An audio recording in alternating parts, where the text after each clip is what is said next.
Well, good evening, Elaine and Rachel. We're here live at the Saratoga Race Course. Absolutely beautiful day today. Blue skies, very few clouds. An absolutely thrilling race earlier today where local jockey Katie Davis ended up with an incredible finish. She ended up winning the race. Take a look. Here's Frank Miramonte with the stretch call. They're a furlong from the finish.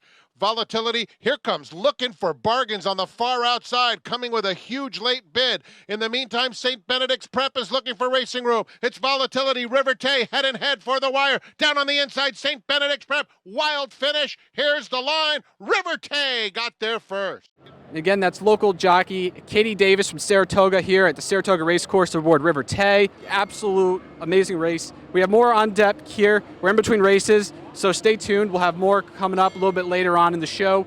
For Big Board Sports, I'm Nikolas Dobies. Elaine and Rachel, back to you in studio. Well, good morning, everyone. Today, Andre Jackson Jr. and the Yukon Huskies can punch their ticket to the Sweet 16 right here in Albany. The Albany Academy grad and Amsterdam native did just a little bit of everything for the four-seeded Huskies in an 87-63 blowout win over Iona in the first round on Friday at MVP Arena. Jackson had 10 points, 7 assists, and 5 rebounds against the Gales. Now Yukon will get to face the Gales from the West Coast, the 5-seed St. Mary's at 6:10 p.m. tonight. A couple of local connections of interest. Former Siena guard Jalen Pickett has 11 points and 10 rebounds, but Penn State is going to come up short against 2-seed Texas. And Troy native Boo Buie has 18 points to lead Northwestern, but the Wildcat season comes to an end to 2nd-seed UCLA, 68-63 the final there. In the basketball league, Travis Weish goes for 34 points, and the Patroons beat Atlantic City 96-90 at the Armory. We entered Saturday with 4 Section 2 teams left in the state tournament, and at the end of the day, only one can remain. That team is the Catholic Central Boys in Class B, who are taking on Southampton out of Section 11 in the semis. First half, News Channel 13 All-Star Darian Moore is going to track down the rebound and finish the play. The Crusaders were up by 10 at the half. Third quarter, Catholic keeps the scoring rolling. Fellow News Channel 13 All-Star Samir Roberson drives into the paint for the layup. Roberson is going to lead all scorers with 24 points and shoots 50% from 3. The Mariners find momentum in the third and tie things up with the help of 19 points from Navion Williams.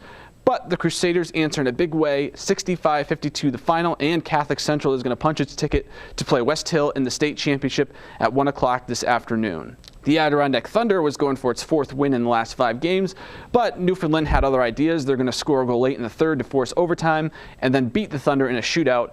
5-4 is our final score there. The Albany Firewolves dropped their 8th straight game, 13-10 to the New York Riptide. Albany is back home next Saturday at MVP Arena against Toronto. The second half of Major League Baseball's regular season gets underway. LaSalle grad Zach Remillard and the White Sox lost 7 of their last 9 games to close out the first half.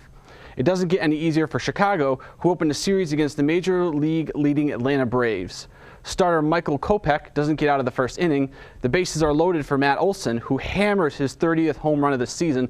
A grand slam to make it 4-0 Atlanta. What a start that is. Offense was hard to come by for Chicago, so we'll show you some D. Bottom 3, the ball bounces in front of the catcher, so Eddie Rosario tries to swipe second, but Remillard makes the nice play and gets the tag for the out. Bottom 4, the Braves have runners on the corners. Remillard backhands the Olsen grounder and makes the out at first to end the inning. Remillard goes 0 for 3 at the plate with 2 Ks, and the White Sox get shut out 9-0. And rested but not recuperated. It's the same old story for New York baseball. The Yankees and Mets both continue to struggle, both starting the second half of the season after the All-Star break with losses. Colorado scored 7 unanswered to end the game against the Yanks 7-2 with final, while the Mets get shut out by Julio Urias and the Dodgers 6-0. The Tri-City Valley Cats opened the second half of the season with a 6-1 win over Evansville at the Joe. Elijah got the win for the Cats, giving up just 1 run in 5 innings with 4 strikeouts. And that's going to do it in sports. Thank you all so much for watching. For Big Board Sports, I'm Nikolas Dobies.